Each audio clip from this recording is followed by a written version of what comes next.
So it wasn't my best ACFT score. I mean, I still deadlifted like 340, which is the max you can do is 340 with the trap bar, 3 times. But these bars were brand new, and it was so humid in that gym. I tore my hands on the knurling because this knurling was so sharp on these trap bars. And then, there's this like sprint shuttle run where you have to like drag.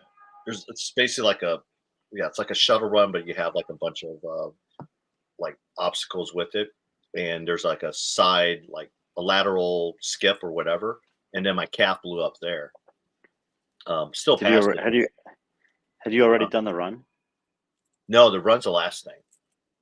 So So you we had to do go the out. run with the bad calf? Yeah. So we get out there. My calf was like, okay, it felt fine. I'm like, I can run with it because that shuttle run had running. Morning T-Bird. And so we get out there and it's in a park. I forgot what park it's called. It might be Washington Park or George Washington Park, but it's right there in Chicago. And it's one like it's a lap and a lap. It's one giant lap around the park. So we start running the first half mile. I'm like, it feels good, and we have wind against us. Obviously, it's Chicago. In the first half mile, I'm like, oh, this is fine, not bad. And then we take a left to go down this long stretch of the park, and then my calf just blows up. So next mile and a half, I'm running basically with a limp, and That sucks. but I still ran an 18-minute 2 mile essentially on one leg, so 9-minute miles. That's But what you were training for. yeah, but yeah.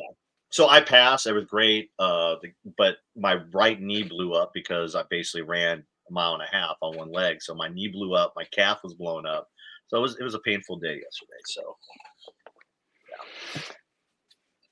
Damn. but I don't know if you saw those pictures on my story. I tagged Dave on the Castro on one of those pictures, and he replied back with a thumbs up emoji. So I would like to get Dave out to like one of our ACFTs. Well, he's I mean, He's doing that. Yeah. He's they're being really involved with the active duty, and I'm like, why not the guard as well? I mean, it's a big part of what we're doing.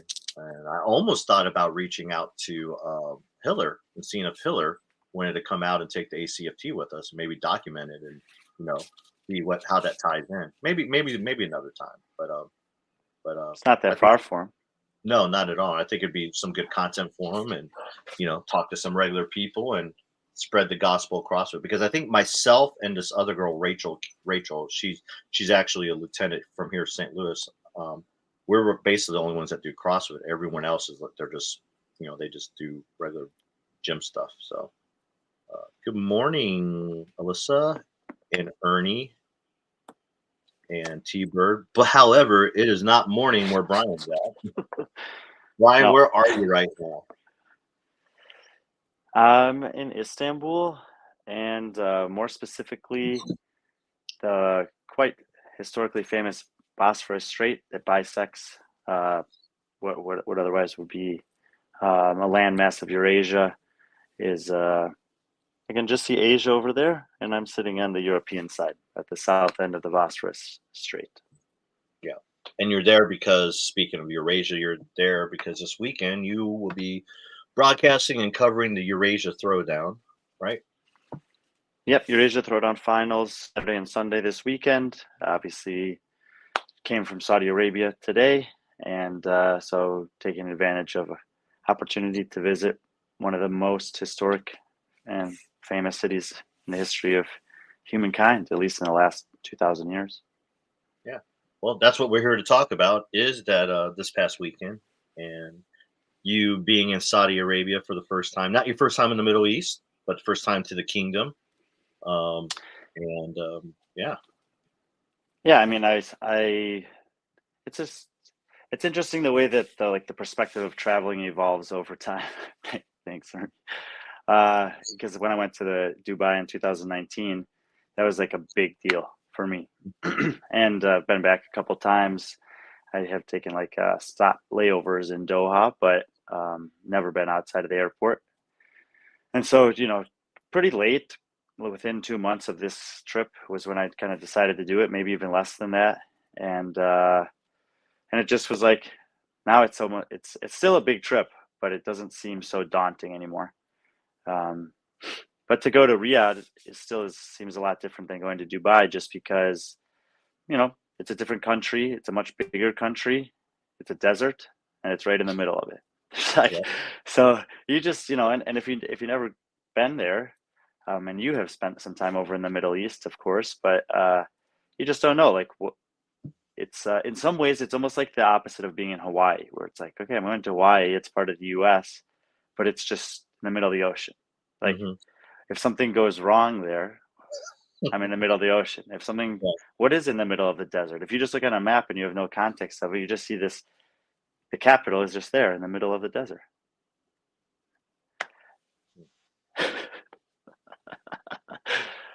Yes. Nice. Very nice, Ryan. The question was, Mr. Dagger.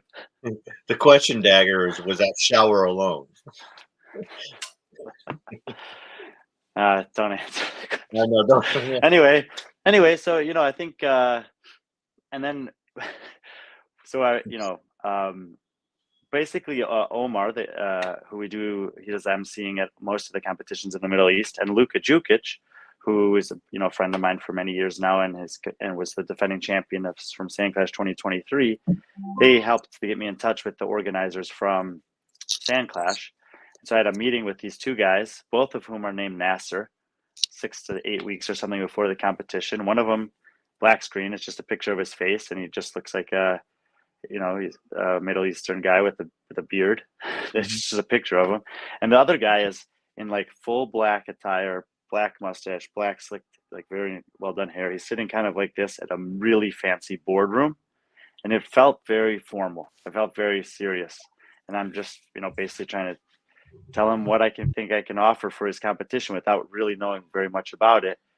And then I sent them we had a conversation. They said, okay, we'll send us the offer. I sent the offer. I didn't hear from them for a while.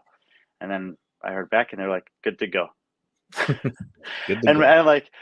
and for a long time, that was it. And then this woman entered the equation. It was like, and she ended up being a really great point of contact in the run up to that, getting us the information that we needed to, get to Barkley to pull from the database for the athletes, with regards to the workouts, with regards to the schedule, so we could schedule the broadcast. But there wasn't I didn't have any other phone calls.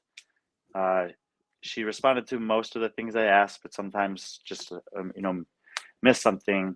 And with all these competitions, you just, especially if you're working at them at the first time, there's just a ton of unknowns. Like, I have no idea their processes for anything. So and they all asked me while I was there, did this, or especially towards the end of the competition, did it meet your expectations? Did it exceed? Was it below? And I was like, I try not to come with any expectations. Like, I'm prepared to kind of adapt to whatever situation and try to do what I do really well. But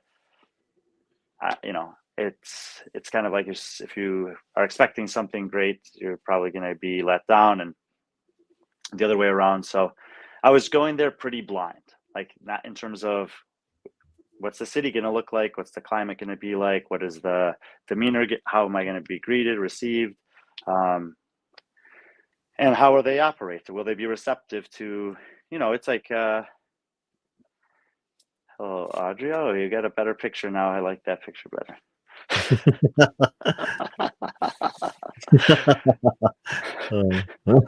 And and you don't want to be you don't want to be offensive to the culture. You don't want to be offensive to all the work that they've done in the run up. And there's just a ton of stuff that you don't know. So I was coming in really unsure of what it was going to be like in many, many different ways. And I mean, we can certainly talk more about it, but all in all, I was really overly impressed and surprised with many of the things. I wouldn't say surprised, just impressed with the way that they handled bringing in someone. I mean, my guess is that of all the people that were in that arena throughout that week, that I was the only person who flew there from the United States to be there for the competition. There are some people who are born in the United States that live over there, but I don't think that anyone else traveled, athlete, volunteer, or otherwise, traveled there from the United States to do that. And so to be kind of like this unique entity amongst something. This is the 6th year. It's a 5th version of SandClash Mhm. over 6 years. As with most competitions, they missed 1 year during the lockdowns and everything. And in that time period, it went from something that was basically running a parking lot with 75 athletes, all from Saudi Arabia, to something that's running this like formal arena with nearly 1,000 athletes from over 60 different countries. So they're doing obviously something right. But how did they get from 75 to 1,000, and from just their national, kind of competition to a 60 plus country representation? Were all things that I didn't really know that I got a chance to learn this past week. Yeah, I mean, you almost serve as kind of maybe as an ambassador of sorts. Again, you were probably the only person coming from that distance from the US at least, to that area. And I'm sure, I mean, they're really obviously cognizant of that, and I think that was important for them. And then I think that's one reason why they decided to bring you in. So, you should one be honored by that, and I'm sure you are. But at the same time, just you're there to observe and to talk about their competition and the athletes competing at that. So let's jump right into that. Let's actually talk about the competition and the athletes. So 6 total workouts spread across 3 days, but however, what I guess day 1 was only 1 workout, correct? One workout, and a nasty workout. I mean, on Mhm. paper, it almost looked. It's one of these workouts. Maybe you could say it's similar to the open workout from this past weekend, where it almost looks too easy for the best in the world. It was 3 rounds, 20 chest to bar pull-ups, 20 overhead squats, 10 burpees over the bar facing burpees. Mhm. 60 chest to bars for those athletes is like 60 overhead squats with 95 pounds and 30 burpees. It's like, it just doesn't seem that it destroyed the top athletes, because there's something that I think is often misunderstood about these smaller competitions. When we get down to it, if you look at the leaderboards, which we will do, there are only a handful, 5 or less athletes that can really take those podium spots, and the money is for first, second, and third, and it's actually good prize money. You win more money at this competition than you do for winning a semifinal in any year ever, at any semifinal. So for these guys that are competing out of either South America or Asia or Europe, they can win more money on this weekend if they win, than if they were to win the European semifinal, for example. So it's a big deal for them. Like, that's a really good paycheck. And the second and third was actually pretty good too. It was 40,000, 30,000, and 20,000 dirham, which Yep. is kind of like 11,000, 8,500, and nearly $6,000, I guess. Yeah, So pretty good USD. payout. But the premium on every event is very high, because if you give away 5 points for whatever reason to one of those other 2 or 3 guys that are competing for those spots, you might not be able to make it up. It's very reminiscent of the 2019 CrossFit Games, where people realized that once the cuts were made, and after 1 or 2 workouts had happened, I think it was after the swimming workout on Sunday morning, that even if there were 3 more workouts and Fraser won every single one of those workouts and Noah got second on all of them, Fraser could not overtake him. Mhm. I don't remember the exact scenario back then, but it was the same concept, where if you don't have a top 4 finish on a workout, you might be out of it. Like, I'm out of the money. And we'll see when we do pull the leaderboards up how close the margins were for these guys. And this happens all over the place with these smaller competitions. And I know sometimes people don't I think sometimes people don't recognize how valuable that lesson can be, to not take any one workout for granted, to not be in a situation where you can actually afford to have uh, a 55th place finish and you can still qualify for the CrossFit Games because the field is so big, or to have a last place finish at the games or a bottom 5 finish and still potentially win the CrossFit Games or podium at the CrossFit Games. Like, you can't do that in this field. It's more like the South American men's field at semifinals last year. He takes Mhm. 16th on event 1. He was awesome the rest of the weekend, and it wasn't enough. There weren't enough spots. There's not enough spots to pay out the money. So you have to be great on everything. And that first workout was like 4 or 5 minutes time domain. Basically, you got to sell your soul. And those top guys, I mean, they wanted me to do some interviews with the athletes, and none of them could do it. Evie Hollis could not say a single word for like 30 minutes. Luca and Toby Buckland were both out in the back puking outside the arena. I mean, it was, and they said to me, I haven't felt this way since I tested Friendly Fran after that came out at the 2020 Wow. online CrossFit Games. What'd you think about that workout? Fraser was about 3 minutes. Everyone else was basically 4 to 5 minutes. And it was very similar here. And so even though it was only one workout that day, it was a nasty workout. So pulling up the leaderboard, and we can obviously talk about we'll talk about the females first. So Julia Cato defends her SandClash title. And kind of, I mean, it doesn't seem like a lot of points, like you said, the 12 through the versus 17, but it's a pretty, based on her performances, pretty, she won pretty Just keep handedly. it right there. Yeah, and Yeah. so we keep it right there. She takes second on that opening workout, which was great for her.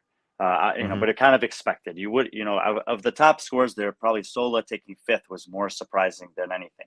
You would have kind of expected him because that's just classic CrossFit down the middle. But Sola Sigurdardottir is she's kind of a different case. I had a chance to talk to her this weekend privately and in some interviews. I'm not sure. I think one of the interviews might have been published.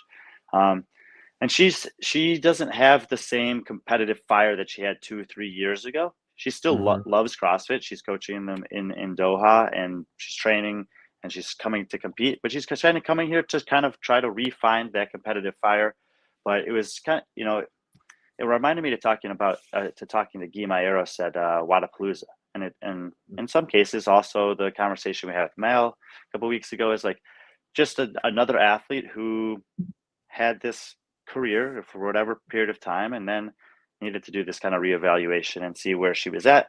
So anyway, the thing I really want to say about Julie was that second event was a 5K run outside around the venue, and it was an interesting format because all of the men, women, and teams of 3 started at the same time, and it was a 3-lap race. And before they got back from the first race, the other 600 athletes started.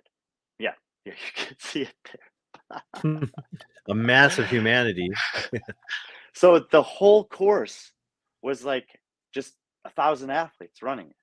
And they were spread out over the course basically. And so that first lap, the elite athletes had clear sailing, and the lead pack comes through, and you can see actually Sola Sigurdardottir, who won that event, was winning, and then it was Julie was with 1 or 2 other girls. But by the time they came around the second time, there was just people everywhere. So you saw they were like kind of navigating in and out. So if you they saw the times there, it was basically like a 1/10 of a mile longer than a 5K, and you had to go zigzagging through a bunch of people on the second 2 laps. So the times may be a little bit slower than a normal 5K time, but when I interviewed her at the end of the competition, she had said that for her was the biggest win of the weekend, besides obviously standing on the top of the podium, was executing on the run.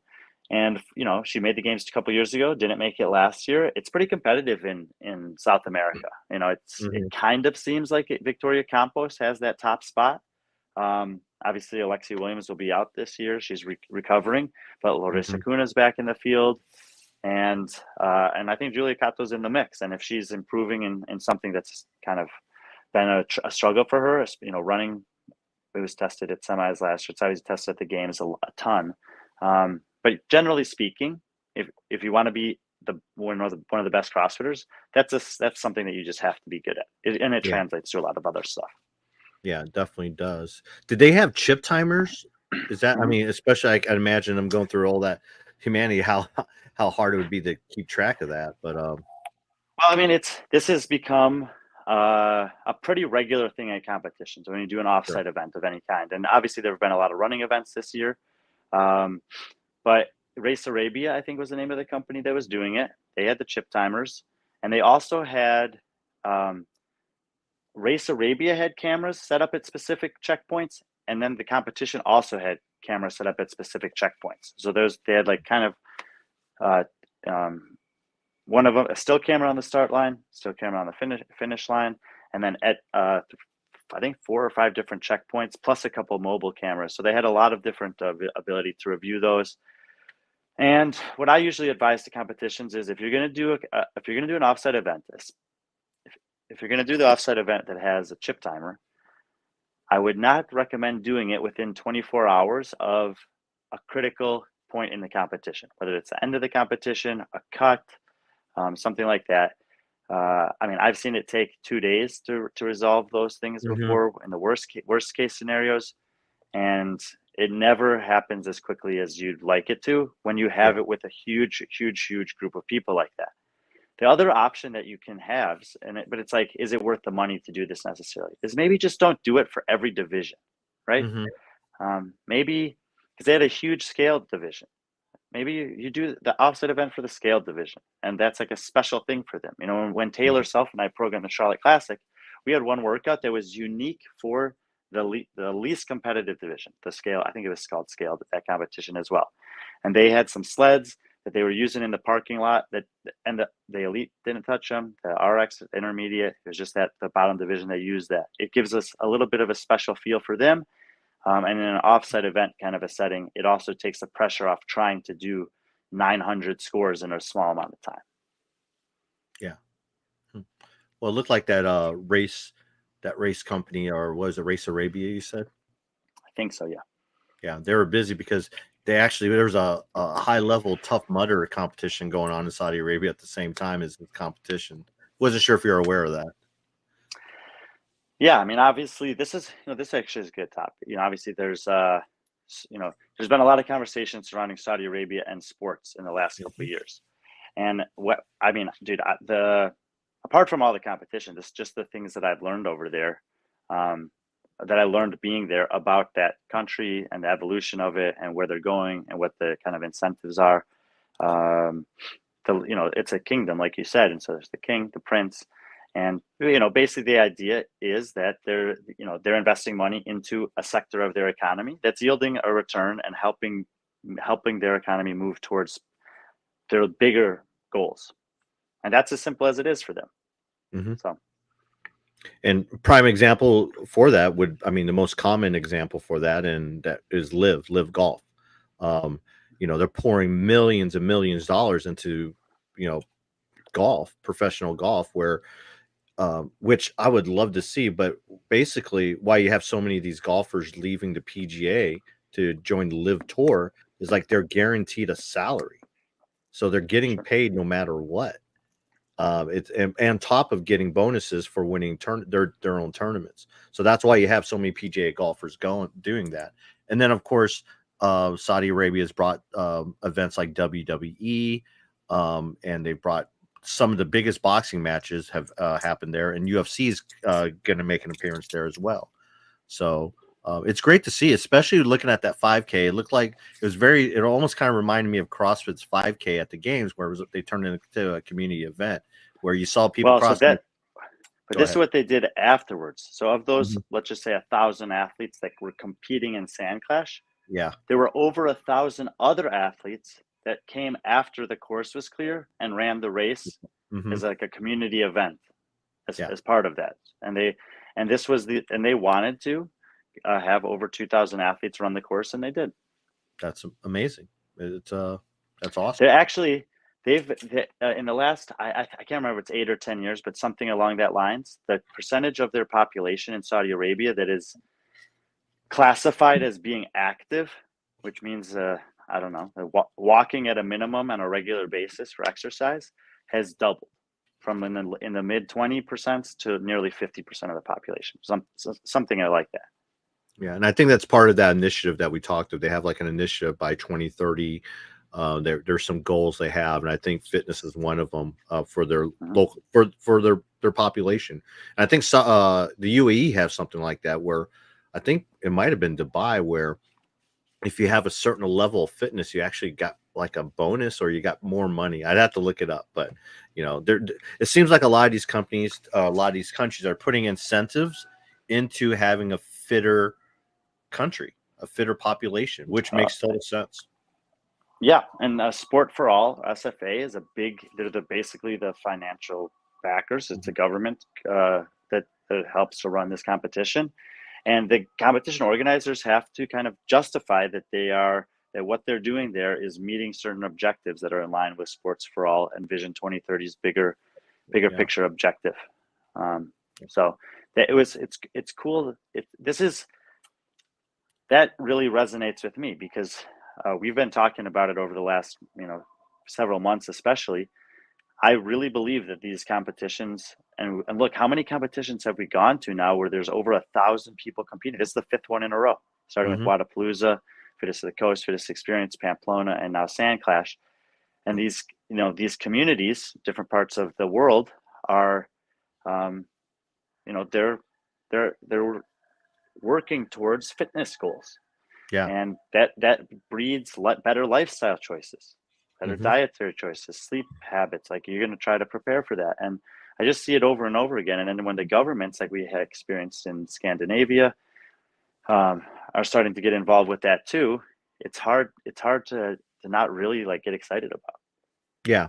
And I it's really prevalent in Scandinavia, Norway, Sweden, Finland, and then the Middle East, where it comes down to Saudi Arabia and also the UAE that we know of.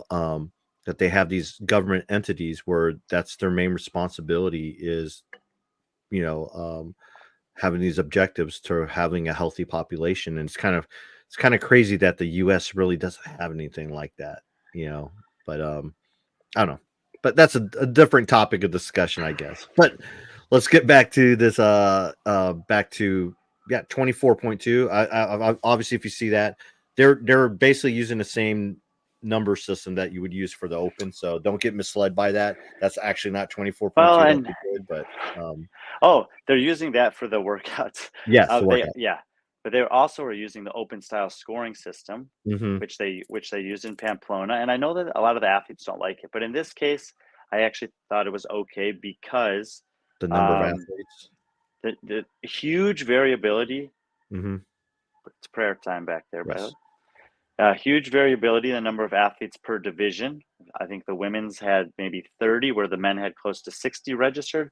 But you also did have, a few no shows in every division, and um, it's like, because the other thing that I never really like with the scoring is when you're planning for 30 athletes and like 27 show up and then two withdraw, and suddenly the last place person is getting like 18 points for finishing last when you Hmm. intended them to get zero, and the spread would be 0 to 100, 0 to 100, and then it just keeps getting smaller and smaller. Plus, one of the challenges, and there was a cut at this competition too, when you have cuts, is that the scoring systems change, and then the scoring systems change, and the weighting of finishing in a different places becomes more or less important in different events throughout the course of the competition. Obviously, first is still the same, but this kind of scoring system accounts for some of those things. And so for this competition, I thought it was totally fine. Yeah. So back to the competition. Event two, Sola won 22 minutes, and almost 30 seconds or over 30 seconds ahead of Julia, which Julia, again, like you said, was very happy with that, as she should. That's a pretty impressive 5K time.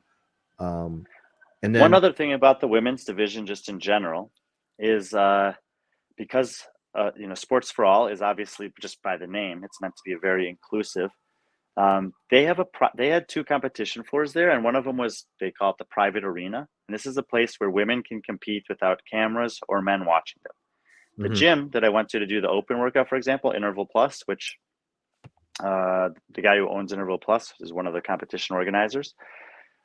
There's male gyms and there's female gyms, and that's part of their culture. I think that, based on the stuff I was told, that might change over the next few years at some point. But for the women that grew up that way and still feel very particular about that, they have the opportunity to still go and compete. But they ran the 5K on a runner, air runner, which is, mhm. it's kind of a different test, and you're not racing them. Like, you don't Yeah, know what their times are. So it's just, there's like a little nuance of the women's or female competition that was different than the men. yeah. But it looked like most of the events were evening or late afternoon, or was it just because of how dark the venue was? It's another one. It was an event, a venue where, yeah, you would feel like it's the same time of day all day long. Yeah. But they did, they ran in the morning on the competition Thursday, Friday, Saturday. Weekends there are Friday, Saturday. Like Friday and Yeah. Saturday is our Saturday, Sunday in North America. Mm-hmm. Sunday is a work day. So like I had Sunday all day to myself to explore the city, but everyone else was working. Working. It was just Yep. it's a Monday basically. So Thursday morning or Thursday evening they started. Friday morning they ran. Then they had another workout in the morning on Friday. And the elite division had a kind of a big break, and they finished on Friday night with a really fast weightlifting ladder, which we can go to the next slide and see 24.3, 24.4. Yep. It actually for some reason labeled as to be announced, but look at the times. This is 4 barbells. We're looking at the to be announced workout on the right of the screen. 4 barbells, clean from the floor, hang clean, front squat at 4 increasing weights. And they're finishing, the girls finishing it, the top women, they're finishing it under a minute, the top 5 or 6. And the men was even faster. Mm. It was crazy, dude. It was crazy. And you know what they had over there that they borrowed from soccer? They called it the VAR, the VAR. Oh yeah, the VAR. System. Yeah. So they had a guy in the back that was like the VAR guy, basically. And they could call it go offsides. they had one on each side of the arena floor, and they could scroll to wherever they wanted, and they could go frame by frame. And so they briefed the athletes, this is when the workout ends, or this is the tie break or whatever. And anytime there was a dispute, they would use the VAR to address it. That's pretty cool. I like that. I mean, you see the VAR. I mean, it got it got a lot of publicity during the World Cup. So it's nice to see that it's actually it could be used for other sports, which makes total sense if you use that technology for, calling offsides at the most prestigious and most watched event ever in the World Cup. Then why not? Why not use it for something like CrossFit if you have the opportunity to? And the really, really big picture here is at these small competitions in particular, but even at something like a semifinal, the margins are so small. These athletes are so good and they're so competitive with each other that 1 point, 1 second, 1 kilo, as Travis Mayer said in Madrid, like those things matter. So it's becoming more and more critical that the competition is more and more prepared to program for, have the floor layouts designed for, and have a way to assess after the fact, if needed, what happened on the floor in those situations to get it right. Because like I said earlier, the money is on the line and the margins are really small. And these people they're like, if you win this competition, it's like a 2 or 3 months salary for, for the jobs that they would have coaching at a gym or something else in the region. One thing, just looking at this, it seems like there was basically a huge drop off between, the top 5 and the rest of the field. Maybe, you look at, was it 24.4 TBA, Dema finishing 53 seconds, and then the 6th place was almost 2 minutes. So almost over a full minute behind her. And then also looking at some of the point distribution too. Between Milena and Ellen, 30. I mean, that's 6 points, which is basically, a couple spots in each event. But and it's 1 spot in every event. And and actually, and this is the thing. Like this competition is they on the outside the arena, like behind the bleachers, they had a big banner that it showed the first year, 2019, 11 gyms, 75 athletes. 2020, some number of countries represented, 175 athletes. The jump from 2020 to 2022, they took off 2021. That's when the SFA got involved, was from 175 athletes to over 700 athletes. And then like dozens of nations. And then it went up to nearly 900 and then over 900 this year. So they're continuing to move forward. But also they were having conversations the day the competition was ending about kind of dividing that top division into an elite and an RX division. Where and how you go about distinguishing that, they'll sort that out amongst themselves. But I think it's better. It would be better given the gap from top athlete to bottom athlete, and it's like kind of like levels of it. We posted the leaderboards for the elite divisions, and someone said, "What about like the best national performances. Well, if you have that RX division, it'll give a chance for the top qualifiers from To the be region recognized. to also compete for some podium spots, some prize money. Yeah. Because they paid out all the divisions. You know, big difference in the prize money from winning elite to scaled to adaptive to teams, whatever. But they were all got something. Yeah. And so they're already looking at what's the next evolution, how can we account for it, because they see the same thing. Yeah, and that's all obviously brought, like you mentioned, the growth, just not even the growth in the field in itself, but also the growth as some high, last year, I think they had probably three women on the women's side, three women that kind of separated themselves. Here now you almost doubled that.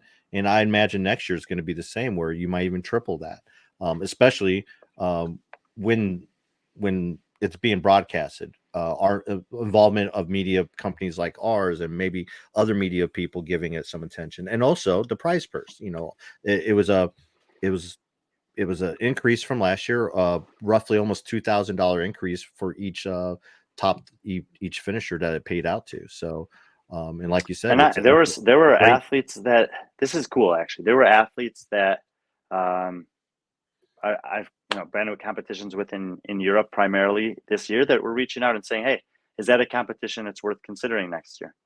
And similarly, there were athletes at SandClash that were saying, "Hey, we were talking in the back. We know that you're going to a bunch of other competitions next year. Are there some that you would recommend going to?" And this was like, when they asked me that, I was like, "This is amazing. Like, this is what I was waiting for," because a lot of these competitions are trying to attract people from outside of their home country or their home region. And I think, we've been talking about this topic too, of having, as an athlete also. I mean, even these guys, when we get to the men's side, Toby Buckland and Kalian Souza and Luka Jukic, like, they've now competed against each other 3 or 4 times in the last 3 months.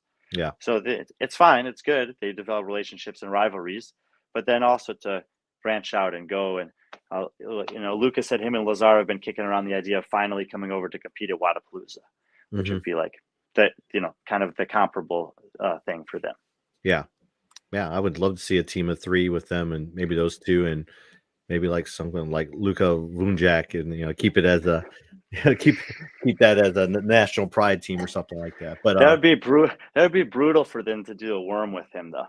Yeah, he is the shorter of the 3. Although the first year I ever went to Wodapalooza was 2017, and Irving Hernandez, who's about 5'5", maybe, was on the same team as Brent Fikowski. Yeah. Really? Oh wow! And I think their third teammate might have been Nick Block, who's also like 6'2" or 6'3". 6'3". Yeah, like those 2 tall guys, and then little. Yeah, it's amazing. We won't go through it event by event. We'll just basically, like, anything that stood out event wise or performance wise, and then we'll just recap the leaderboard. So anything that stuck out event, any event or any performance that kind of stuck out to you. I would just say overall, Evie Hollis, this is probably the best live competition that I've ever seen her have. She started and ended the competition with an event win. Her really only bad performance was on that run that kept her, those 7 points she gave away to Julia there. She only loses by 5 the rest of the competition. And I was checking on I've been checking on the open leaderboards, and she's it appears that she has gotten a competition exemption this year to compete in Asia. She's listed on the women's, I was sorting today by competitive region, and she's on the Asia leaderboard, which she's lived in the UAE for over 4 years now, I believe. So obviously she qualifies for that. She was 1 place away from making the games through an online qualifier in the semifinals in 2021, and she hasn't necessarily been close since then. Yep, but they have her country. There she is. Yep, country is UAE. And Aijan, who's there in 2nd place, is she'll compete on the Kalashnikov team. I don't know the girl in 4th place, but Seher and Sungyang Choi are generally the 2 that you would expect. They'd be the favorites to make it to the games. But there's a couple Russian women up here that are seeming to compete again. They probably don't have a flag for them. Yeah. So this I'm starting to think that this women's the Asian region, they're almost definitely going to only get 2 spots. but it may be a little bit more competitive than we're used to seeing. Yeah. And I mean, just look, Evie certainly be in the mix. yeah, and we'll talk about this in tomorrow's show, go into the open a little bit, but that's great. I mean, we've seen Evie compete quite a bit over the last 3 years. And I know you have. I mean, you saw, we've seen her at Dubai, we've seen her at semifinals in Europe. But yeah, for her to get the exemption, it's she's not taking advantage of the system. She's lived there for a long time. She's worked there at CrossFit Yaz. She was we went out to dinner. I went out to dinner with some of the athletes on the last day. Mhm. And she was she basically did a whiteboard brief that she would do at the gym in all Arabic coupled with CrossFit terminology. So she's integrated with the culture there. So that's good. anyway, I mean, Evie definitely stood out. The other woman I was just super impressed with was Dima Zebdaya from Jordan. She's the 2 or 3 times the fittest woman in Jordan now.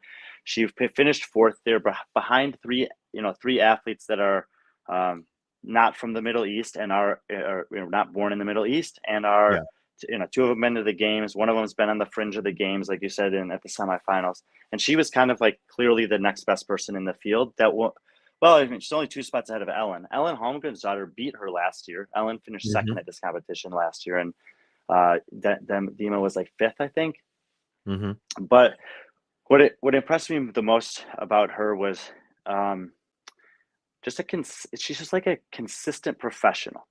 From the first time that she walked in, there was a big group of athletes from Jordan, a lot of athletes from Jordan there, including another girl who was in the field, I think finished 10th, Rwanda. And Youssef Diab on the men's side, who's 17 years old, former CrossFit Games teenage podium athlete, but some young athletes basically. And I felt like in many ways she was kind of a role model for them. And there was one workout that had a handstand walk pirouette. At the end of the workout, you had to do it in a pretty tight box. The width of the box was less than you're used to seeing. And I watched, look, just like all these competitions, there's a huge range of judges. Some are really good and really confident to call the no reps, and others are not. And if you're an athlete competing in one of these competitions, especially the smaller ones, I mean, you would hope that at the games, semifinals, that it would be, Rogue, Wadapalooza, even Dubai, you would hope that it would be more consistent. But at these competitions, as an athlete, you have to just have a little bit more grace. And it's really, really easy to get caught up in the moment when something doesn't go your way and kind of lose it because you're competitive. She did a pirouette. Her hand touched the line. It should have been a no rep. It was called a no rep. I saw tons of athletes getting away with it over the course of several different heats. She kicked back down. She kicked up again, missed it on her own, kicked back down, did a good one, finished the workout, and the cameras were on her because she was kind of like the next finisher. And she smiled and gave a thumbs up. And I just watched the whole way that she handled that. Was just like a micro example that I could talk about of how I watched her throughout the whole weekend. So not only was she good, but she was also like very well composed from when I first met her until the end of the competition, on and off the floor. So very, very fun to get to see her compete. And the other one I'll just say is Milana Jacic. I've never seen her compete before. I don't think she was the best in Serbia last year, one of the top 2 or 3, taller, lean athlete, pretty strong though. And just like another kind of athlete that I've gotten a chance to see now compete. She lives there in the Middle East. I'm sure I'll get to see her compete again at some point. But those may be the standouts, I would say, besides Julie, obviously. Yeah, I just looked it up. Dema is or Dima. Is it Dima? 37 years old. Wow, I didn't even realize that. Yeah, 37 years old. So when you said that some of these athletes are kind of looking up to her, I mean, when she's 20 years older than some of these athletes, damn, kind of puts it in perspective. I'm now, only 36. Yeah, yeah. And then usually I feel like older than a lot of the athletes competing. Man, I didn't know that. Even more impressive. Hats off to her. And she finished ahead of Hallgrim's daughter, who's just turned 23, I believe. So, any what would you any evaluation on her? I mean, what type? I mean, obviously she's from Iceland or born in I Iceland. did Probably a lives in the area, so probably in the Middle East, so probably an X spots. But when it comes to Iceland Icelandic athletes, you know, what's your opinion? yeah. I mean, I did actually did an interview with her as well, and I asked her almost the same thing. I said, look, probably a lot of people don't know Hmm. much about you. What are some of your, what would you say are some of the things that distinguish you as an athlete? And she goes, I love lifting weights, and and the running is probably going to be my worst. And sure enough, when she get Yep. 16th on the run, and on second place on the The clean lift. complex ladder. So Yeah. very strong athlete. But the final workout, we haven't talked about it yet, was Yes. a gnarly workout, dude. Like, this is a workout that if I'm a CrossFit Games athlete, I would say or if I'm programming for them, throw this workout in the programming at some point. Can you actually pull it up there, because it's kind of a lot to say. This was not the workout. That workout Oh would yeah. have been fine, but they had to make a modification to it, and I guess they haven't changed it on here. The workout started with 10 ring muscle ups plus a dip, muscle up dip, times 10. And then they went to a barbell and did 20 deadlifts at 315. So it's basically going to go, the gymnastics is going to go 10, 15, 20. No. Yeah, 10, 15, 20. And the barbell cycling is going to go 20, 15, 10. So it's 10 muscle up plus dip, 20 deadlift at 315. 15 bar muscle up, 15 clean and jerks at 225, which was the 15 clean and jerks at 225 ruined some people. And then 20 bar pullovers and 10 power snatches at 135. And if you had to watch one thing from the weekend, there's a lot of exciting heats. I would go back and watch the men's final Hmm. for that event. Not only is it just a gnarly workout, tough workout, end of the weekend, but coming into it, Toby Buckland and Artur Semenoff were tied on points in third place, and it was, like I said, third place takes the money, fourth place goes home with nothing. And Kalian and Luca were in the first and second spots, and those four guys all came there with the intention of leaving with money, and so everything was on the line. And I'm telling you, dude, Toby and Archer were in a dark place, bad place. And they finished within 3 seconds of each other. And one guy, takes the money and one guy doesn't. Yeah, I mean, we have those final events on our YouTube channel. By the way, you can watch some of the final heats on our YouTube channel. And also SandClash was streaming it too. So if you want to watch the whole workout, all the heats, they have it on SandClash. But just watching your call on that, obviously there was some camera issues in terms of what getting the full picture. But I thought your call was amazing, especially Toby was kind of doing singles. You could tell he was just spent. And then Arthur just came back and started doing touch and goes, knowing that he had to make that up. And I believe he 10 straight. Yeah, he made up 6 reps. 4 to 5 reps, yeah. Yeah, 5 Because reps. he was still like a rep and a half behind. But Yeah. Toby had done 4 by the time he got there, and he almost closed the gap. It was dramatic, it was exciting, and like Toby, I did the open workout with Toby the next day, and I think he was still paying for it. Yeah. Like, he sold his soul to get that third place spot, and I mean, it was worth it. But then you also look across the floor and you see Artur, and you realize that he sold out also. Obviously exhausted, goes for 10 in a row, and comes up 3 seconds short. Yeah, but that's how the sport is. Like, we've seen this with athletes all around the world, different competitions, big and small, and you can look back at that's just the microcosm of that last workout, that last movement. But you could go back and look at a variety of other things as well. On the clean ladder, Artur Semenoff, actually, it was so close between Buckland, Souza, Semenoff, Jukic on that clean ladder. We had 8 different people watch the VAR independently and write down the order that they thought they finished in. Mm-hmm. And then we compared all of our notes. And when all was said and done, we had it we were very confident with the order, but it was, it was that close. Yeah. Well, regarding that women's event on the final one, you mentioned Evie starting with an event win, ending with an event win. She won 3 events. And she was the only woman to complete this workout, and it wasn't even close. I mean, Julia was able to get 1 rep on the clean.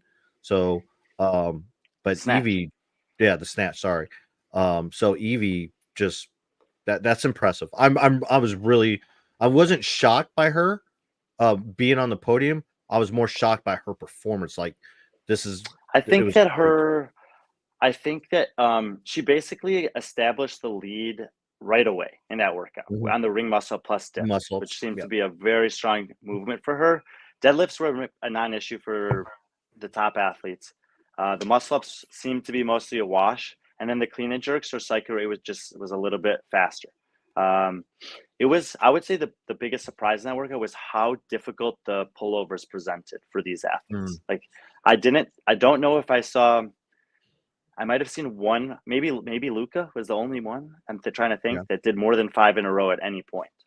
Um, Mm, and I know that there's been some conversation about whether that movement is a safe movement or a good movement for competition or whatever. Personally, I like, and I've been doing for years and years, burpee bar pullover, where you don't yeah. have the dynamic swinging, dizzy, smashing your hips into the bar pullover. Hmm. And some people could say that it's agility and coordination and strength and all those other things, and sure, those things are present there. But either way, it was hard. It was hard for a lot of those athletes. Shout out to SPM. She or I don't know he or she or whatever, but I I think was our gonna last say, show. do you know this person? No, I don't. So I mean, yeah, you've been. This is the second show we've done that you've contributed. So we really appreciate that, and yeah, we would like to thank you for that. But This we could do this, PC. no, yeah, yeah. I was trying to teach Dude, did I Brian. tell you? Yeah. So there was a guy. I think he's a driver. Like he drives people around for the different. If they need things during the day, he would go and get food and bring it in and whatever. And he would drive me back and forth from my hotel because I was staying at a different hotel. And he's from Sudan, and like Mm, he doesn't. yep. He speaks Arabic and probably also the local language in Sudan, but not English. But I did this to him because Patrick told me about it, and it like immediately created a bond between us. So thank you, Patrick. Okay, no problem. I mean, it's something. So if you ever find yourself, especially in a Middle Eastern country, and you don't know, obviously you don't know the customs or whatever. Like I said, it's always cool to place your hand over your heart and do a slight bow. And it's kind of like I told Brian, it's like it's showing that you're acknowledging yourself and acknowledging them at the same time, and it's just almost a good sign of respect, and it's a kind of an international thing. So, uh, before we move on from the women, speaking to Evie Hollis, one of her training partners for the longest time was Jamie Green, and T-Bird had a question. I think I kind of know the answer to this, but you might have a little bit more information. Did I miss why Jamie being Jamie Simmons wasn't there? I thought she was supposed to be there. I'm assuming because her and Elliot, because Elliot was also set to compete on the men's side.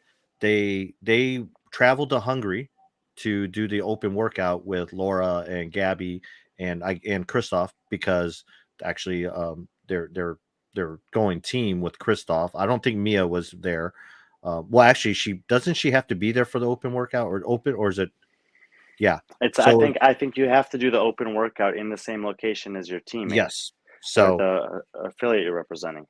yeah. So I think So I think that when they originally signed up for I haven't spoken to them. They did yeah. reach out to us prior to the competition and told us they weren't going to be there because obviously they saw that I think we even put it on the thumbnail. Correct.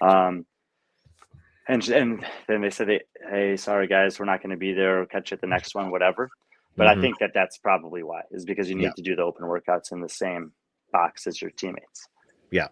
So that's that I'm pretty 100% that's it. So there's kind of answered that, T-Bird. But great question because you weren't the only one that asked that. So and Jeffrey saying you calling out judges, so Dude, there was this judge at the fittest experience. so overall women's side, I again kind of a little bit of surprising, but a great performance by Julia, even greater performance by Evie, and then Sola, who, like you said, probably is in a different mind state, a different point in her CrossFit career. But it's great. It's still great Hey, to see her out. Yeah. still looked good. Still was Yeah. moving very well, strong, great attitude, and Yeah. walks away with some money there. So it was a Yeah. good showing, and who knows, maybe that's the kind of, if she goes there and she's motivated and she's reinvigorated by it, great. Yeah. If she might go there and come away and say, oh, that was pretty fun. I like doing these competitions. I'll do more of these, and maybe I won't worry about the games. I mean, she's got a Yeah. great job and working environment, living environment in Qatar now. And who knows? Maybe she goes there and she's like, you know what? I'm just, maybe I'm not in the mood to compete right now. And and either way, I like that. Like, Mhm. it's, you do not only have to compete in the CrossFit Games season. There's plenty of other opportunities to compete, and the CrossFit Games season is super stressful. If you Mhm. don't, when we've talked about it all the time, and the athletes have talked about it forever, that anything could happen at a semifinal, and Mhm. suddenly it's all gone. And now this year, especially if you're competing in Europe or North America, if one quarterfinal workout you get a penalty on it, or it's just your worst movement for whatever reason, you might not even make the semifinal. It's Yeah. that competitive, and there's that much of a premium on performance on an online competition. I don't know. I think more and more athletes are going to start competing more and more in the off season, especially if off season competitions are finding ways to increase their prize purse, broadcast their competitions, Mhm. because it just makes sense instead of risking everything on one weekend, whether it's quarterfinals or semifinals, that things could go the wrong way for you that have nothing to do necessarily with how fit you are. Yeah, it's hard to maintain, and I've talked to plenty of athletes. I've managed some athletes this way. It's like, when you get sponsors and you don't make the games, you lose those sponsors because that's the one event. That's what they look at. But if there's other options out there, if there's other competitions, especially being broadcasted that people are following and stuff like that, those sponsors will stick around if you don't make the games. But so for someone like Sola, I would love to have her as a guest maybe in the future on Friendly Conversations to kind of talk about all this. So she's just a very interesting athlete to begin with. But yeah. So overall, the women's side, again, a lot of not surprising performances, not surprising results, I guess, for me at least. So Yeah, fair to say. then we brought up many times the men's side. The Brazilians must love the Middle East, or at least Saudi Arabia, because we have another Brazilian who finished on top of the podium. Yeah, Kalian Souza, obviously most people recognize him from taking second in semis last year in South America, going to the games. He also competed in Dubai. He competed in Wadapalooza. He competed at the UAE Storm Games. And maybe he did one other competition. But he was second place in this competition, SandClash, last year to Luka. He was second place at the Storm Games, also to Luka Jukic. And here he gets him by a point. And if you look at their competitions, they're like event by event performances, you're going to see what I was talking about. Just click on Kalian's overall finishes, or we could just scroll through them. And as you're scrolling through, you're going to see, I think, one total number that's not a 1, 2, or 3, right? Yeah, Kalian goes 3, 1, 2, 2, 1, and 4. I think it's the same for both of them. And then Luka also has a fourth place on something. Oh, yeah, it was on the lifting ladder. And so this is just how, like, their top, those top four guys were clearly the top four guys there. Vladimir Malochko actually got third place at this competition last year. So you insert Toby Buckland, insert Artur Semenov, and we could talk about Toby in a second. And amongst all those guys, I mean, right off the bat, Artur takes a sixth, and like the only reason he's in the competition is Toby takes an eighth on the next one. But that sixth and that eighth basically just eliminated them from being able to keep up with Luka and Kalian. And when you look at Luka and Kalian, the difference in their competition came down to one handstand pirouette. Luka was leading that competition. He bobbled the first one. Kalian was coming up, and Luka just stopped and watched him because he knew. He's like, if Kalian hits this, that's it for this workout. And if he doesn't, then I'll kick up and I'll take the workout. And Kalian got it. Perfect precision execution under pressure. And he takes the point from Luka there, and that ends up being the difference in the competition. Was that handstand? I mean, it being that event with a handstand, did that kind of have some flashbacks for you from Dubai? For Lazar? Yeah. I mean, Luka too, I guess. But yeah, no, not really, because it was totally different. Because Different. Gotcha. this was, in this one, you could walk into the box and then come down, and then you could do your pirouette, walk out of the box and come down, and then you could finish the last 4 meters or whatever it was. Whereas in Dubai, it was 30 meters with freestanding handstand push-ups and slaloms through cones, and all of it had to be done unbroken. So at no point was there a checkpoint. It was either you got all the way across or you didn't. And so the penalty for failing there was so much more severe. Yeah.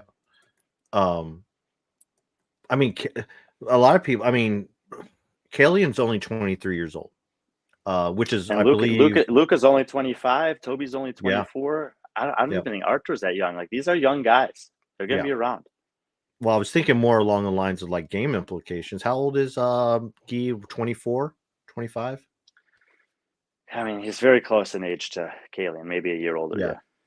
But I'm seeing something here where, you know, obviously when you stack the two up against each other, Guy probably is the more talented or probably the most established, the one that could probably win, you know, the guy that's a potential top 10 based on his explosiveness and his weightlifting capabilities. But Kalian, I think, you know, what you see in him is someone that's just consistent and he's just getting better. Hey, Luka Jukic is a elite games level runner. Yes. Kalian beat him on the 5K. And when you think back to what prevented Guy from making the games was that long endurance event. Mm-hmm. And that's something that Kalian shines at. And it's like, if we assume 6 semifinal workouts as a likely number of them, one of them is probably going to be long. Yeah. And it's probably going to go in Kalian's favor. And if Kalian's also then closing the gap a little bit, or at least not giving things away, I mean, it's really starting to look more and more like last year was not a fluke. And that's not to say that Kalian would beat Guy at the games, but at the semifinals, it's a different field of athletes and different workouts. I think something that we'll talk about a lot tomorrow also is the number of what I would say the number of top 100 or maybe 200 athletes in the world that are competing on a team this year. And therefore, that just makes those semifinals that much more pressure packed to not have that one bad performance. Yeah, that's true. It's true. I mean, I don't think that's all I can say about that. Barkley with the Toby. We'll get to Toby real here shortly because we obviously have some things to talk about regarding him. But obviously you know Luca. I know Luca. He's a big reason, one of the big reasons why you made it to the competition to begin with. But I just feel like just talking to him at Dubai, and then you talk to him a lot, and you've talked to him at this competition. Where is he in terms of like his state of mind when it comes to CrossFit and particularly the game season? We talked about this a lot. Yeah, he absolutely wants to make it to the CrossFit Games, but he also he takes this very seriously. Like, this is a profession for him. This is a job. He loves doing it. I don't think you could do it if not, but he evaluates the dollars and cents. Yeah. And when you stack it up on paper, I mean, we don't know what the game's prize purse will look like this year, but we have a pretty good idea based on history. When you stack it up on paper, he knows exactly what would have to happen in the game season for him to make the amount of money that he's likely to make doing the off-season competitions. And at the same time, we said he's not that old. While he's doing these off-season competitions, he's constantly learning these lessons. He actually told me the story about his health leading into semifinals last year, and it was awful. I mean, and his friends who live in the Middle East with him were like, they were there at the dinner having weighing in on the conversation. Like, this is like walking zombie type stuff. And you know, he got a lot of people are like, oh, he couldn't do the muscle up with the ruck. Like, dude, he couldn't get out of bed. Forget about the muscle with the ruck. Like, it was tragic, but that's exactly what we talk about is semifinals, you get sick and that's it. And so he's not putting all his eggs on semifinals. He's already won more money this year than 9 of the 10 guys who qualify to Europe will make in the CrossFit Games season. Now, they may also be making some money doing different stuff. Obviously, his brother, winning Yonikoski ticket podium. Anyola Kai has been competing. Fabian Benito. Like, there's guys out there competing and making money as well. But just independently, if you just call the games the end of the season or whatever, in that period there, or even this year, I mean, he already, just by winning the competitions, he's won since January 1st. He's already, making that money, and that's important for him. And that allows him to not have to work full time or not have to work at all outside of this potentially, Mhm. And so he can be more invested in his recovery, more invested in his nutrition, more invested in his sleep. He actually, the way he described this at the end of the night, because they're like, I'm like, where are you guys going to eat? I wanted to go get a steak. They're like, we're going to Shake Shack. I was like, You love Shake Shack. and then we're going to Cheesecake Factory. Cheesecake, And I'm yep. not going to, and he goes, and I'm not going to bed till 1 a.m. And I'm like, what the heck, dude? He goes, you know why? Because tonight I can. Yeah. I can. And every other night, his mentality is, I can't eat a cheeseburger. I can't Mhm. eat a cheesecake. I can't stay up past 9:30 at night. He has the discipline that's required to do that. Last year, we didn't get to see him at semifinals. The year before that, it came down to an overhead squat, basically. Yeah. And the year before that, he makes the games on online qualifier. If you're looking at the field of athletes in Europe and you're discounting Luka Jukic as a candidate to be in that top 10 or 11, 12, whatever the spots end up getting allocated are, then you're not looking at the proper athlete. This guy is one of the best 15 athletes in Europe, hands down. He might be one of the top 5. I'm not really sure. But he's a savage, he's a beast, and he's been competing. So there's the chance that the competitions wear on him over time.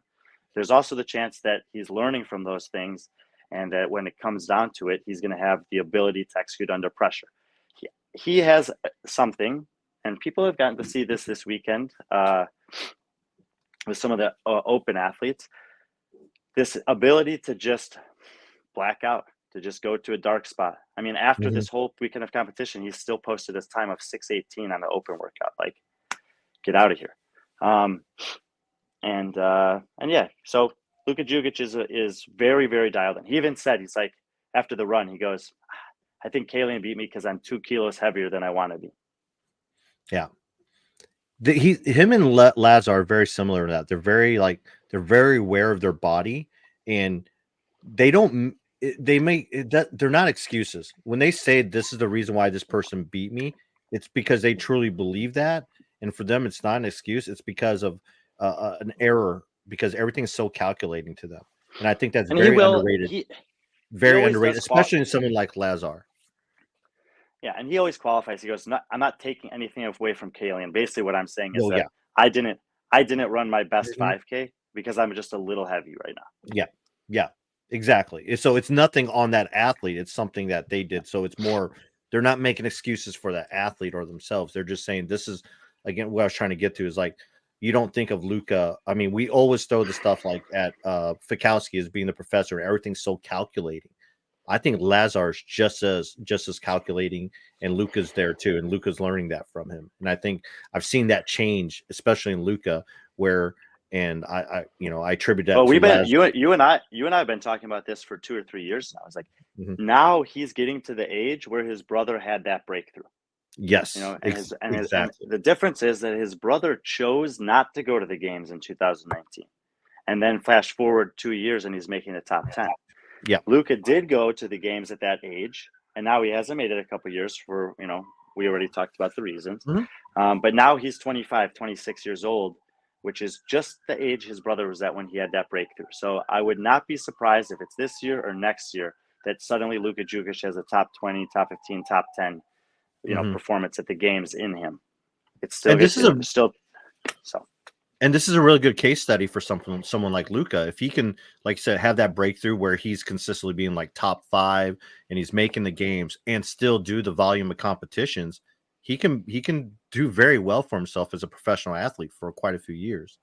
Something I did want to point out on this in terms of the his open workout is obviously 6:18, which is impressive not just coming off a competition, but off of doing, eating cheesecake and Shake Shack and staying out till 1. That's even more impressive. But he is working out. His gym is CrossFit Yaz, which is where Evie works out. So I think he doesn't always work out there, but he wanted to do that. He specifically wanted to do that workout there because they went head to head in the work. Yes, yeah, and I think that's cool. And I mean, I don't know if that was a one-off thing, but I imagine they're both in kind of similar positions. Whereas you know what? No, they do it there because it's an affiliate. Exactly. They don't have to record everything. They have judges, everything. So they record it, obviously, just in case. All the top. But if you don't do it in an affiliate, you are mandated to submit the video. Yeah. So, but I think that's great. It's only going to help someone, especially like someone like Evie, to train with alongside someone like Luca, especially if indeed she is in a new region, which I'm They excited also about flew. because They also flew in an airplane that morning after having little sleep, and then did the yeah, workout after getting off the airplane, and still put yeah, up this time. it's Crazy. crazy. It's crazy. Um, so Luca, sorry, let me get back to this. You know, Luca wasn't able to defend his title, but finished his second, 1 point behind Kellyan on that. But did finish it off with a win, and he's a fan favorite there.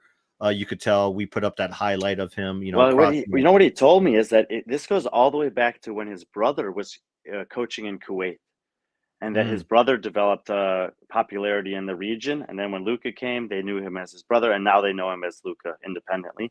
And so those guys are both just because they've spent time there. So the people there know them, and they are very well loved there.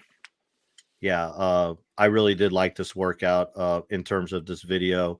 Not only your call, but just him playing to the crowd. He knew he was pretty much set in second. Still wanted to have that moment. Um, he wasn't going to win. He knew that. He crosses the finish line. You can see the crowd there, and just shows him some love. Just and he just looks happy. He looks content. For finishing second. Well, you And talk. that's I good. mean, I think the athlete that I can remember at least that best summarized this kind of experience was Vellner after elevated Elizabeth. When they asked him about that Oh, moment, he goes, "Look, like there's just not that many times when you get to the end of the workout and you still have reps left and you're facing the crowd and you know that you've won. And when yeah. those moments come, to be able to be present enough to do something like what Pat did at the games, what Luca did here, point to all of him, tell the heart, it also is just a glimpse into how aware these guys are about what's going on. And he Mhm. knew the situation. If you did listen to the Heat on the call, by the time Kalian gets the barbell, Toby and Artur have already finished. So Yep. Kalian's best possible finish is fourth, which he takes. And Yeah. fourth puts him on 13 points. Malachko was also on the barbell. If Mhm. Malachko passed him, he would have taken fifth and they would have tied on points. But Luca knew that the tie on points wasn't good enough. He would have Yeah. needed another guy to come in between. So while I Mhm. was saying, oh, Malachko's still over there, this could still potentially happen. When I was talking to Luca about it after, he's like, I knew that no, there would need to be another guy. Like that. Yeah. That's how, again, an insight into the analytics of these guys. Exactly. And it's great. And it shows the evolution of him as an athlete and using that mental side. Um so moving on to our boy Toby. Toby Buckland, who neither of us knew anything about heading into Dubai. And him and some people, they're like, hey, this is a guy you need to watch. Well, Toby, you're definitely on my radar. And Brian, you've got to see him twice in two live competitions. Yeah, thoughts. And he's on the radar of the European male athletes now. They've been Mhm. watching, and when I've had these conversations with the Spanish guys. I've had when I was in Spain. I had these conversations with these guys. I had some conversations with some guys online. Um, the men's competition, I mentioned that all these athletes are going team. If you just and I will do this after the Open. I think I'm Yeah. gonna strip out all the team athletes from our top 100 list. I don't think there's very many men in Europe that were in the top 20 European male athletes that are going team. Maybe one. Mhm. It is going to be a war, dude. It is going to be brutal, and you just keep inserting these guys. Now people are seeing Colin Bossard. I mean, it's Lost hard. ridiculous that Yep. they didn't know who he is anyway. Um, Mhm. and so you have all the usual suspects are still there: Bossards, the Hoffers, the Bucklands, the Luka Jukic, and the list goes on. These guys are, I mean, Aniola Kai that we've seen in this offseason having great Mhm. performances. You still got these Greek guys in Katulis and Yorgos Katovis. You got the Zanonis out there, the Guillaume Briants that have made the games, up and comers like Costa. Anastas Artemis. You have the Yellow Hosta. It's just like Yeah. it's gonna be so crazy. A And I know that bloodbath. the Get With the Programming guys are gonna do that. Let's look at the top 100 right now. Run the DeHunt method projections, whatever. I don't. I'm sorry. I'm not sure if it's exactly. I think they're maybe using a different model than CrossFit, but it like gives an Mhm. example of what it could be week by week. And do not be surprised if it's at some point along the way, or even maybe in CrossFit's method by the time you get to semifinals, if the European men are going to be rewarded the most spots of anyone and of any men's field, because it is crazy deep over there. Or at least 20 really, really, really impressive guys. Yeah, I mean, I wouldn't be surprised if they got 12 spots. You know, depending on depending how things go out, which 12 spots for, you know, when I mean, I still think it should be a little bit more, but you know, but where you know, but there's a limit, right? You know, it's like there we is always a talk limit. about when there's 15, 16, 17, 18, 19, 20, 21, 22, 23 that are guaranteed, 17 remaining. Yeah. I mean, and they're gonna, you know, you're gonna get at least 7 in North America East and Europe, I think. It might mean North America West is gonna get this slighted again and only get the 10. I don't know. Yeah. But there is a chance, actually. There is a chance for Oceania to earn a spot on the men's side. It just depends how many of them compete team or not. Mm-hmm. Yeah, or how many of those? How many and on they a need team a spot, dude. They desperately need a spot in Oceania men's field because you got Ricky, Jay, and Bailey that are. You can't say that they're not 3 of the best 20 guys right now on paper. And Jay, I said Ricky, Jay, and Bailey. 3 in the top 20, and maybe in the top 15. Man, you know, obviously Ricky would have been in the top 15 last year, or they would have been 3 in the top 12. This is the example that we used to have on the women's side in Oceania with Tia, Cara, and Jamie Simmons, and now we have it on the men's side. And so I'm actually like hoping that they get a spot, because otherwise that's going to be probably a pretty boring semifinal. Yeah, it's just be rather just.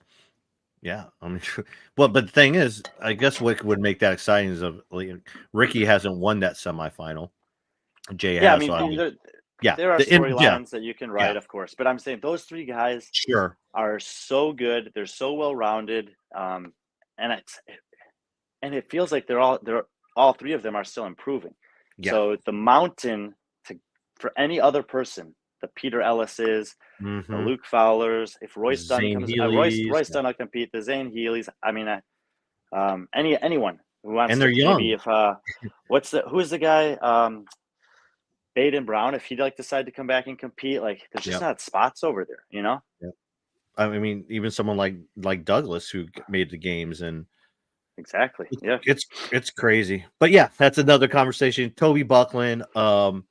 That's what I want to say about Toby Buckland. Yeah. You cannot make it in this sport if you don't have the ability to just tap into the darkness. And he did it in the final workout when it mattered. He's super strong. He's super powerful. He's working on his running. I think it was the show, or is that what we're looking at? It was his worst workout was running. But 21-minute 5K is really nothing to, turn your head off. I mean, that's still impressive. No, and consider what I said, that it was slightly longer. They had to weave in and out of all those thousands of athletes on the course and whatever. When I saw him do that in the final workout, that to me was he won. It's not that I didn't respect him as an athlete, but he won me over as a believer. That this guy, he's raw still. He's new, but he's learning. And think about all the stuff that we said about Lazar and Luca. Well, guess what? He trained with Luca for a month leading into UA Storm games. They're constantly having conversations. He's absorbing all this information at a young age. He's driven, he's motivated, and he has a few little intangibles. When you add on top of that the ability to go to that spot mentally, that's what makes me say that he's in the mix in Europe. Yeah, I like that. He's just a great guy too. Him and I believe his girlfriend. I don't think they're married, but just really cool people. He's like Luca. He's really well liked in the, especially in the UAE. He's a coach at Interfight. Interfight was where Sarah trained when she was living in the Middle East. So he's seen some high level athletes come through, trained with him, obviously. So I'm totally. Dude, we didn't talk about this, but that third workout, 24.3, which outside of the run was his worst workout. This workout was a 5-round buy-in of 20 double unders, so nothing, 8 toes to ring, nothing, and 6 hang kettlebell snatches with a 53-pound kettlebell, which is for those guys nothing. 5 rounds of that adds up a little bit, and then in the remaining time of 7 minutes, 150-pound sandbag bear hug carry. Yeah. All of these top guys had between 2.5 and 3 minutes to carry the sandbag, maybe close to 230 to 240. Semenov and Souza did not put the sandbag down. Yeah. Was They it did not put the Kato on the, sandbag down. did Julia Kato do Kato that did on the not for the women's side? girls. Yeah. Yes, but everybody who follows this sport knows that the 150-pound bag is a Yes. totally different animal. The 100-pound bag, even men to women, Correct. it's probably more Yeah. comparable to a 120-pound bag for a woman, maybe something like that. They didn't put it down, and I was talking with Luca afterwards, and he's like, that would have been top 5 at the games, what they did. And not only did they not put it down, Souza was like moving a little faster than Semenov, who had gotten to the sandbag first. And when Semenov saw that, he started running. At the end of the 2.5 to 45-minute window, what he was picking up, I was like, oh my gosh. And I mean, these are big dudes with the posterior strength, the core strength, and that ability to just go to that spot where it's like, I'm not dropping this thing. And Julia said the same thing. She said, I just told myself I'm not dropping it. So I just thought I saw that workout there, and I wanted to make sure to highlight that for those 3 athletes. Yeah. And like you said, you kind of alluded to it, the Toby Buckland, Arthur Semenoff kind of race is dude, is it's worth watching. It is. It really is. Watching. I don't think I've heard you that excited on any calls in a long time. Well, and it was back and forth. Yes. It was back and forth because Toby got out to the lead. Semenoff was better on the clean and jerks. Toby passed him on the pullovers, and he had that 4 reps, but he was going singles, and he did not look good. I mean, his body looked like he looked like how I felt at the end of the open workout, where I was like, holy fuck, like, am I even going to finish this? And then he saw Semenoff come up, and you could just see it in Semenoff's eyes. I was like in my mind, I was like, fuck, he's about to go touch and go on these. And he did. And it was, a couple seconds. It was fun. Yeah. Arthur, not probably as fun to do. Oh yeah. Arthur obviously is probably the favorite to take the Asia spot. I mean, it'd be safe to say none of these athletes that competed here have gotten an exemption yet. But who knows? Someone like Toby, if he, I could definitely couple years out, I think. Couple years out, but someone like Luca, if he decides to make it his home, maybe a couple years out. But Kalian's been there for a while, hasn't he? But I mean, I guess it's kind of the same thing. But I mean, I guess from a competition standpoint, I'd much rather, it probably prepare you a lot better going to South America as opposed to Asia. But either way, I mean, we might see we might see some new names in Asia this year, possibly. But yeah, I mean, I talked to Artur. His English seems to be improving. I was able to have some conversations with him. And he said, I feel good about Asia semifinals. I need to be better at the games. Yes. He, in the flow of the conversation, it was obvious he wasn't taking the semifinals for granted, but he feels confident in his ability to compete against that field at that stage of the season. And why shouldn't he after the last 2 years? Yeah. But he's been, he's not satisfied with his games performances. I asked him if he's still working with Nick Fowler. He said yes. Yes. And it's been about a year now, maybe 13 months or something. And when I spoke to Nick, when he was first started working with him and Spencer Panchik, I think around the same time, he said, I feel like Nick Fowler, I feel like as a coach, I need 6 months to get to know my athletes. So that, so he did that. And now he's had 6 months training the athlete that he knows. I mean, look, he didn't take the money here, but think about the guys that Toby Buckland has beat this year already. The guys that he's nipping at the heels of, games athletes. Guys like Alex Catoulis, Catoulis beat Buckland by 14 spots in Dubai, and a month later, I think that Toby beat him on all but one workout at the UAE Storm Games and took the podium spot from him. So like, it's nice.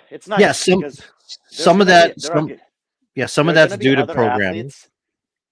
But there are going to be other athletes that come to semifinals that we haven't seen compete in these competitions. And then we're going to be like, well, we don't know. Some of these guys we've got to see compete a couple times so we can see the highs and the lows, see who they're kind of on par with. And I mean, I don't know. So yeah, I would say Artur is as good a bet as anyone to make the games out of Asia, or maybe the best bet out of Asia. But if he does make the games again, that's where I'll be looking to see. Okay, now that he's had this time with his coach consistently, and obviously a very good coach and experienced coach, can he move? And I don't think he's maybe expecting to finish 10th or top 10 at the games, but to get out of that last heat, to get into the 20s, and to be battling for that top 20 is where I think he wants to be. Sure, definitely. Question: better shot to make the games here, Yella or Luka? I would say Luka, only because Yella has to get through the quarterfinals, and in Europe, there are those top 20 guys. And look, Yella might be one of the top 20 guys in the world. I mean, he probably is. But if they're, and Yella has talked about this. I think he recently posted something, or he might have done a podcast to talk about it. That like he's basically taken on the Colton Mertens attitude of like, these are the cards I'm dealt, and I'm going to make them work. So I don't want to bet against him at all. And I'm not betting against him, and I do think that he'll get to the semis, and I think he'll probably make the games. But if you just were placing bets, the safer bet is Luka, because Luka won't have an issue getting to the semis. There's nothing that could come out in semifinals, absent of a penalty, I guess, that's going to keep him out of the top 40. His question is at the semis, and basically we've only ever seen him do one live semifinal, and he came down to 2 reps that prevented him from going to the games. And he's 2 years older and a lot more experience since then. Whereas Yella Hoste, if you can't get to semis, then it doesn't matter. And if, who knows what, quarterfinals programming is such a critical stage of this season this year for some of these guys, and Yella Hoste is in that mix, because let's just say that a workout comes out that has 100 handstand push-ups in it, whatever variation they are. And if a big percentage of those is strict wall facing, whatever, and it's not paired with something that he's also exceptional at, like the muscle up log at the game with the sandbag. He was awesome with the sandbags, better than anyone. Same with Roman. So they could overcome the range of motion and difficulty with the muscle ups compared to some of the smaller guys. And that's where you had that epic battle between guys like, Adler and Roman, and Koski was up there, and Hosta, whatever. That was a really great program event. But if the semifinals workout has strict handstand push-ups and pistols and GHE sit-ups or something like this, combination of a heavy density of gymnastics movement, now I could list off 80 guys in Europe that are going to beat Yella on that workout, even though he might beat him on the rest of them, and he can't overcome that.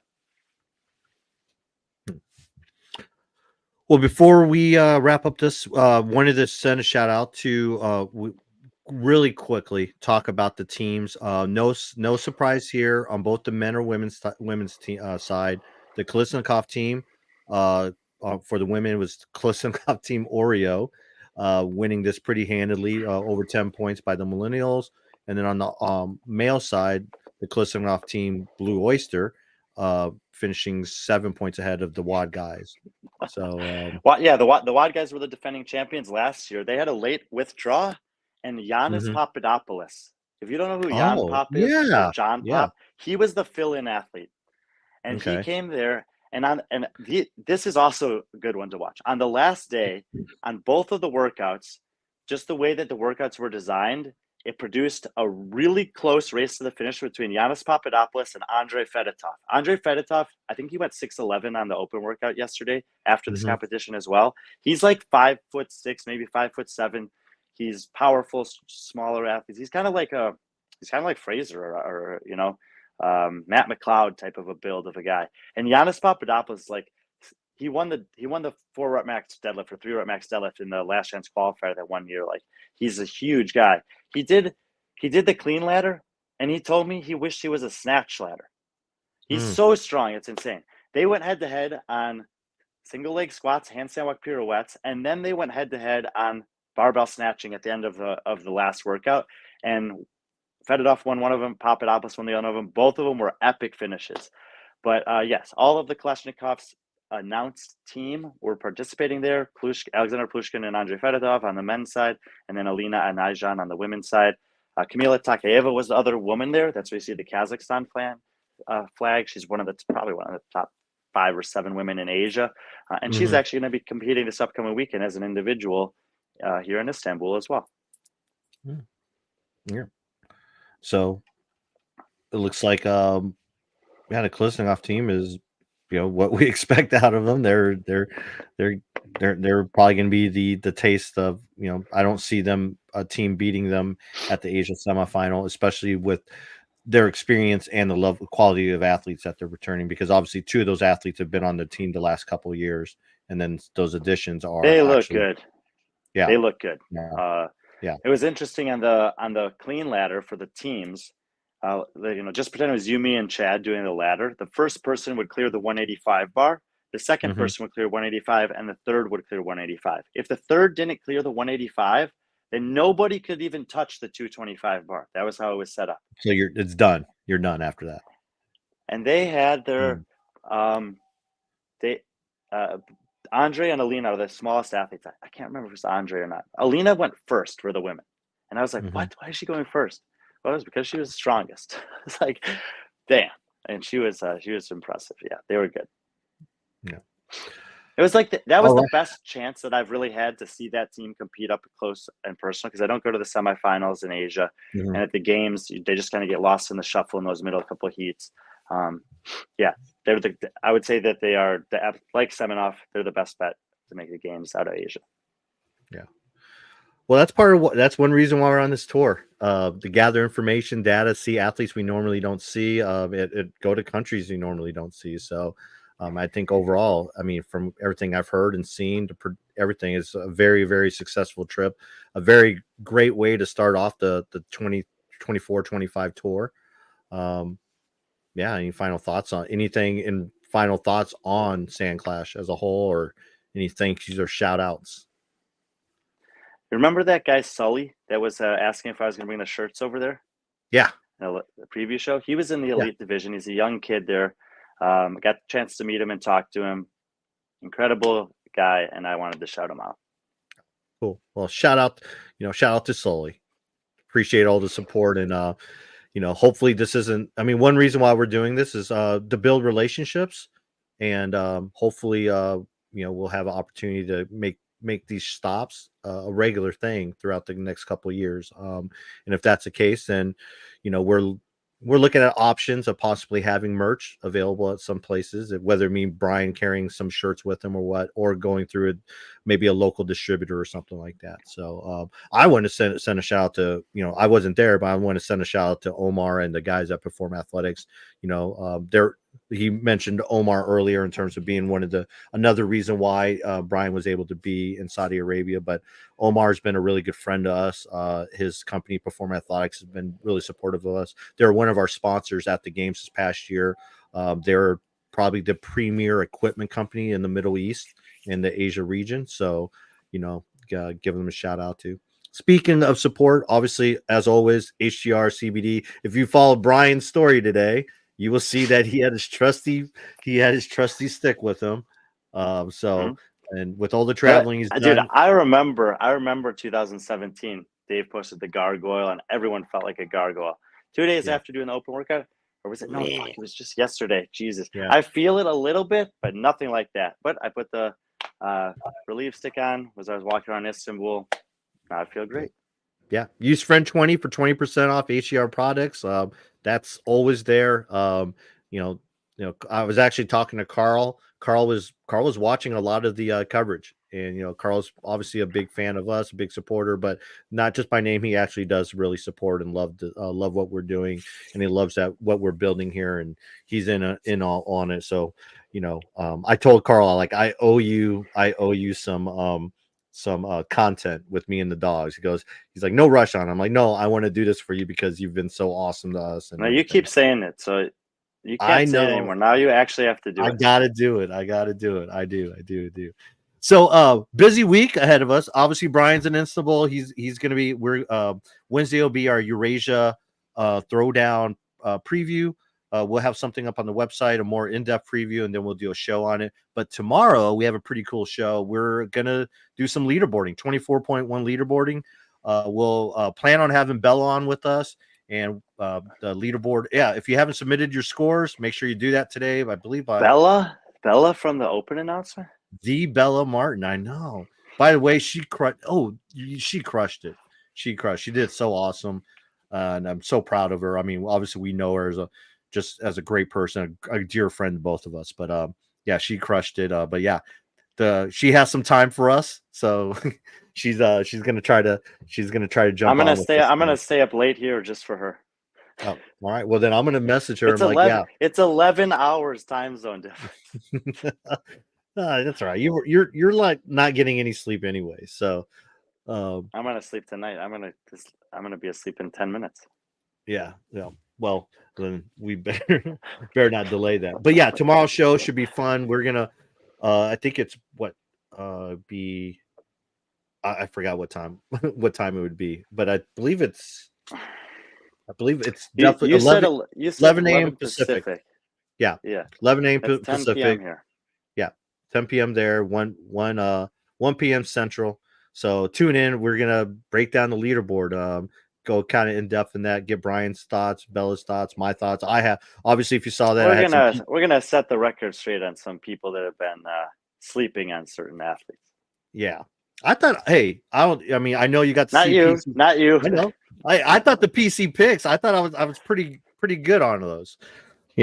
So I don't know. I'm kind of proud of myself on that. So I don't. Well, hey, I didn't hear anybody else other than you and me that were talking about Taylor Self. I didn't say anything publicly, and he's still sitting on top of the leaderboard when we started this show. Yep, he definitely was. And the only other person we can think of is Colton out there, but there might be someone else. And Jake Berman. Jake Berman, yes. So still waiting on those two.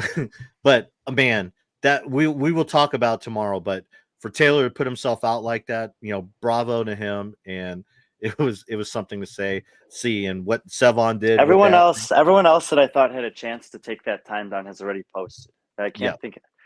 I was waiting to see Bossard, Crouch, Koski, Mertens, Tetlow, Berman. Those are like the ones that I was like maybe could touch that time. It's just you have to be, we'll talk more about it tomorrow. Yeah, we'll talk more about it tomorrow. But I think I know what you have to you were trying to get at. It's like I think also what helped Taylor out was an environment, and most of these people probably aren't doing that in that environment against someone. And who knows? Maybe this is the shape of how. Maybe this is this is how you do open announcements, or maybe this is how the open announcements evolve. Well, more and more people are doing this around the world. I mean, we'll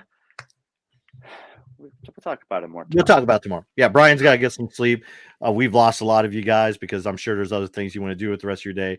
I have to just go shoot some photos. And hey, Pat McAfee show after 2 weeks off, they're back on. So I got some Pat McAfee to catch up with. But yes, thank you so much. Thank you, HGR, as always. Friend 20 for 20% off HGR CBD products. And we will see you tomorrow. We will be sending some updates, and as always, be friendly, our friends.